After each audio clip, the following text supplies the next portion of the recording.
বর্ধমান জেলার দীর্ঘ জোয়ার সাউন্ড রাশিকে লাইনে দেখে তোরা সারা ঢোড়া সাপের মতো খবর করছে।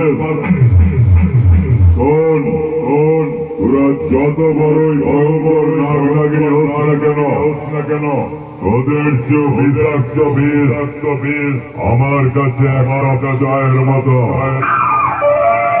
সালা এমন একটা চুমুক দিয়ে রাস্তায় ছুঁড়ে ফেলে দেবো না, মাটির ভাঁড়ের মতো গড়িয়ে যাবে।